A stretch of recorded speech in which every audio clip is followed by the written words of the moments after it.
So if an organization has ITI and then they get in CobiT, right. Some concrete examples. Sure. It's like you get a return on the investment made. Right. That will really make your point strong. Sure. I want to It's too general at the moment. Sure, I know. Thank you for that. His point is like, boss, I don't have any points, so I better say I don't agree. He doesn't have any point, but if you have some strong points now, there are some tagada benefits, you need to come up now. Certainly. Sure, thank you for getting that. I wanted to go to my point which I was talking about. But again, the first one is probably more generally making sure that, again here, before I would like to emphasize that we are just not comparing apples to apples here. We are not comparing ITIL versus like a CMMI SVC here. We are comparing about a governance framework versus a delivery or service management framework here. So let us be very clear on the fact. We are not debating that ITIL is good or SVC is good or CobiT is good. No. We are saying that in conjunction, both of them will deliver some good business values. And how?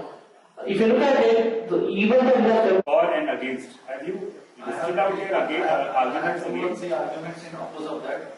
In favor of this, when I go in favor side, I will show that. What I showed you in opposite of that. At least you should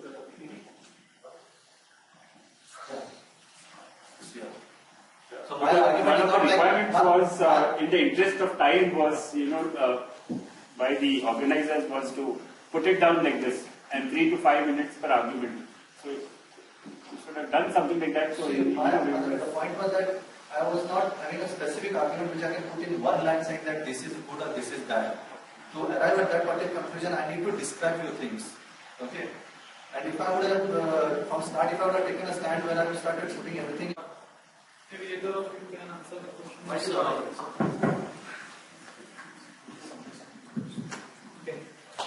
My question is to the practical implementation of CobiT and ITIL. So, if you can pick one process from ITIL which can be combined with the CobiT framework, and we can get some value out of that.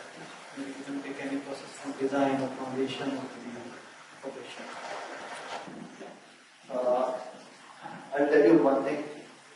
Straightforward. 17 years of experience totally from software industry. Okay, from development. If you ask me any question what PMP brings to, I'll answer you in and out. I can tell you, believe me, any person in front of me, I can answer those things. ITIL and this thing, CobiT, I'm totally unaware. This is the research that I did in one day. This is the research that I did in one day.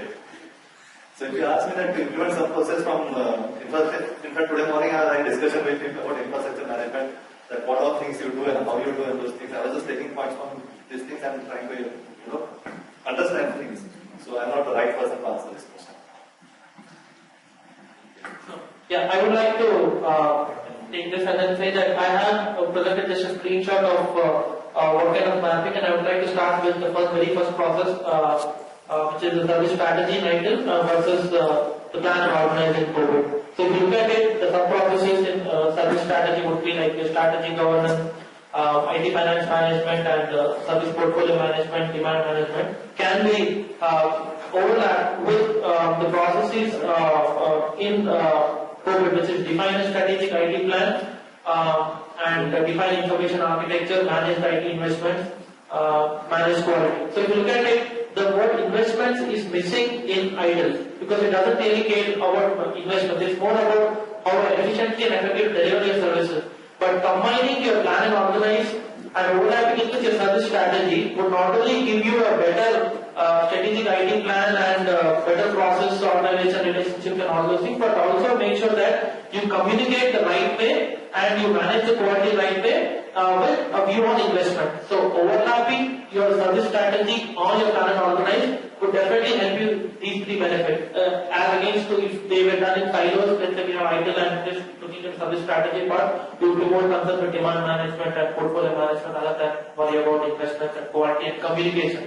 As you all know, for corporate work, communication is really the key, where unless until you communicate properly across various bodies or across various silos, there are things will likely to be broken down. I think one question. One more point I would like to add that since I read the document yesterday, probably this can help you. In CobiT, like the processes can just follow the profiles. The process is determine technological direction. direction. Okay, now in this particular process, it specifies that, and you go down again, the boxes which were displayed below. Scroll down. Yeah. Okay. So here it says that in case of IT, like what questions that will be asked, which we need to measure, what processes we need to follow. Now this process is not that the process that was written, the process was already written, defined technological direction. About defining a technological direction in CobiT, what processes we need to follow and what activities we need to perform. And for those activities, what are the different measurements that we need to do? Let's take a very simple example of the last part, activities. Define the technological infrastructure standards based on performance architecture requirement. Establish the technology infrastructure plan balance against cost risk requirement. Establish a forum to guide architecture and verify compliance. So to perform these particular things, these are the measurements. Measurements are frequency of meetings held by technology forum, frequency of meetings held by IT architecture forum, frequency of the technology infrastructure plan review update. So for every particular process, there are different activities, and for every activity you take the measure is very well specified. You have to just stick to it. Formats are also given in that. But this is not a detailed document, but even the formats are given of every activity and every measurement that we do. You just follow that particular format. It's in that detail. I don't know, I am not aware of the ITIL 4 or 5 books. I don't know whether these particular activities are mentioned in that and they are given this detailed level of formats of that. I think Sandesh can be the right person to comment on that. Okay, you have to ask.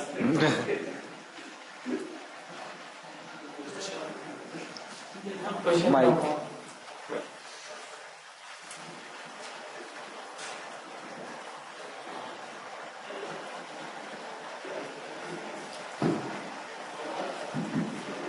My question to Pawan is, can you give one example when this particular combination has worked? A practical example, IT example. Right. If you talk about specific organization which has implemented it, I mean, I don't have the specific listing, but what I could base my argument is on the fact that if you need to have a SOX compliance in place, which most US companies with financial data have to be, then you need to have CobiT in place. So, No, my question is, I mean, for the governance, I mean, there might be many companies who will be having governance framework plus the service framework in place. But specific advantage with CobiT and ITIL, that combination. right. So if you're looking at this specific plan, right, then you have a IT service delivery platform, okay, and you need to do a BCPDR with business continuity process and your disaster recovery in place. Then unless until you have your CobiT and ITIL property aligned, you will not be able to get a comprehensive BCPDR process in place. So this is one example with regards to process I can give you. With regards to governance, I don't have the exact companies which have probably implementing both CobiT and ITIL, but I can tell you from a governance perspective, I'm sure most major banks and large government organizations would be CobiT and ITIL compliant. Yeah. So specifically for the mapping your BCPDR process, I think you definitely need to have these two things in place.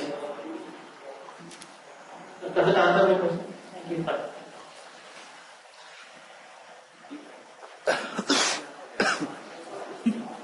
ITIL. So CobiT has 80% of contents which matches with ITIL. So what is the point of having ITIL as a complementary thing? That's what I was arguing. But this 20% actually, if you go in detail, which I did when I was started speaking in favor of it, contains the 80% of work which is most important for an organization to be a successful organization. That was the point. You have tracking for that? Yes.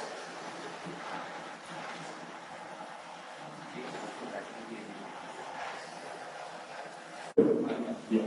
My question is like, you mentioned one point like when company is starting and so we need to focus on like what value is. So like when we are going to implement both the framework, so what level of company can afford all those things and when we give value, say medium-sized company, very big, giants, so that is different. It's a startup company, as you said. Okay, if it's a startup company, it totally depends on the vision of your directors. What board of directors think. how much value they are in pocket or money they are in pocket to put on statistical this thing, like what framework we should implement, because implementing this framework do cost a lot. Yeah, like you mentioned, like photo corrector generally, not clear with the say the framework available right now, so that is why we are having debates for those things. So we are. Of the 34 processes which you mentioned, can I implement one or two processes, or should I implement all the 34 processes? You can implement one or two processes. You can go step by step. So To answer this point, you need not take the entire 34 processes in one go. You can implement. The difference between ISO and CobiT is a framework. So if you tell statement of an application SOA is 133, you need to have all the 133 with exceptions to be implemented. I would request that is a debate for tomorrow. Okay, okay, in CobiT, if you have 34 principles and the 34 processes, if I am a small organization, I will think, yes, these 4 processes I can implement. The basic difference is CobiT is a framework and it's not a certification standard. So you will not go on implementing each para by para. So it's a small organization, take some 5 points, 6 points, do it, take the next processes. So you have to do a gap analysis and think. In most organizations you cannot implement all the 34 in one go. Because it's a small company, depending on the sector, the industry, some of the points can be implemented, some of them are generic, some of them are very specific. So that is the difference between ISO standard and CobiT as a framework. Just to clarify that. Just a point to add, there is something known as CobiT Quick Start, which is used as a baseline, which can be used for small scale implementations basically. A trimmed version of entire CobiT, which is known as CobiT Quick Start, can be referred to by small and medium organization, and they can very well adopt it. So when CobiT baseline, that is different. Could be used for even household. I mean, you can use for an individual also. You can use it for not only IT company, but you can use it for company actually. Because when I went to this document yesterday, I realized that this is the best framework actually that should be taken by every company, whether it's manufacturing or healthcare or any company. It can be implemented. Only which are very specific to IT, that part we can remove.